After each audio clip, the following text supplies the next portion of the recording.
क्या हुई है उसको लेकर के आज गोरखपुर बार एसोसिएशन में कंडोलेंस घोषित किया गया, क्या कहेंगे आप? बस्ती में चंद्रशेखर यादव जी की हत्या, निर्मम हत्या की गई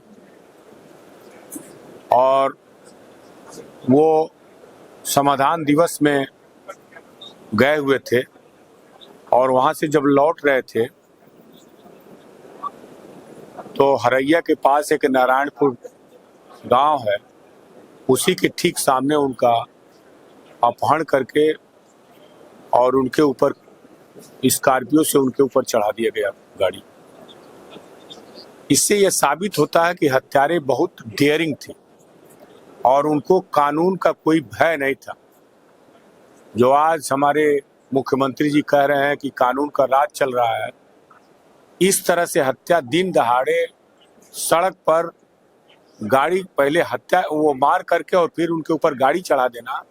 इससे तो ऐसा नहीं लगता है कि यहाँ के अपराधी खौफ में है कानून के, बल्कि इससे तो यही लगता है कि इस कानून का माखौल उड़ा रहे हैं।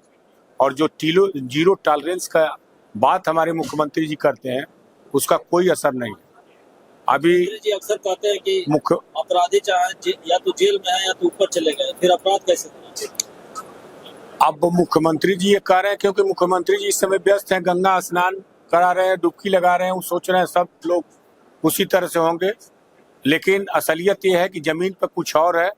अभी कल हम एक भक्ता गांव है शाहजनवा में, वहां गए थे, वहां दो निर्मम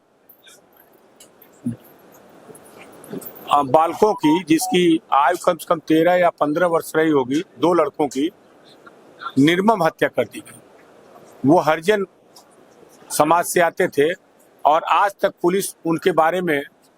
कोई सुराग नहीं लगा सकी। हर जगह जहां हत्या होती है, हमारे मुख्यमंत्री जी अगर वो रसूखदार की किसी की हत्या हो गई तो 50 लाख रुपया तुरंत जाकर के अनुदान देते हैं, लेकिन उस गरीब परिवार को जो भक्ता में दो हरिजनों की हत्या हुई है, वहां एक पैसा भी अभी ले जाकर के मुख्यमंत्री ने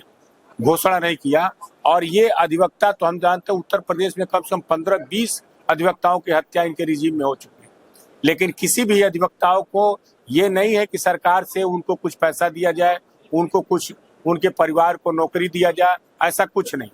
ये एडवोकेट प्रोटेक्शन एक्ट लागू करने के लिए हम लोग बहुत दिनों से बात कर रहे हैं, उसका भी उनको कोई उनके ऊपर असर नहीं पड़ रहा है। ये मुख्यमंत्री जी केवल धर्म के नाम पर राजनीति कर रहे हैं, क्या जमीन पर हो रहा है इसको उनको कोई जानकारी नहीं है। उनके जो भी प्रशासनिक अफसर हैं उनको गलत राय दे रहे हैं। दो हत्याएं इसी जगह हुई है, एक शाहजनवा में हो गई, एक बस्ती में हो गई, लेकिन अभी तक कुछ पता नहीं चला। और वो भी हत्या बेचारी चंद्रशेखर की हत्या हो गई कि वो उनका साला उसमें इन्वॉल्व था, जो उसके बहन के खिलाफ मुकदमा लड़ रहा था, उसमें वो इन्वॉल्व था और उसकी हत्या उसके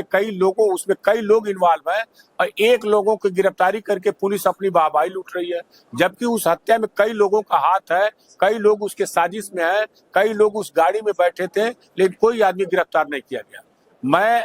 सरकार से मांग करता हूं कि चंद्रशेखर जी के परिवार को उनको मुआवजा दिया जाए, 50 लाख रुपया, उनके परिवार के किसी व्यक्ति को नौकरी दिया जाए। अगर पुलिस प्रशासन इस पर तत्काल कार्रवाई करके गिरफ्तार नहीं करती है तो ये प्रदेश लेवल का मामला बनेगा, जिसकी जिम्मेदारी मुख्यमंत्री की होगी।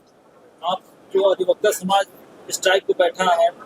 आज न्यायिक कार्य से विरत है, तो ये कब तक जारी रहता है? ये आज के लिए था कि ये सरकार जो गूंगी बहरी सरकार है आदित्य की, उसके कान में जू जा रेंगे कि अधिवक्ता भी एक जीवित प्राणी है और उनके समाज के बराबर किसी न किसी दिन 2 महीना 4 महीना के बाद किसी की हत्या हो जा रही है और प्रशासन चुप बैठा है, इसलिए उनके जू पर कान रहेंगे, इसलिए हम लोग स्ट्राइक पर है।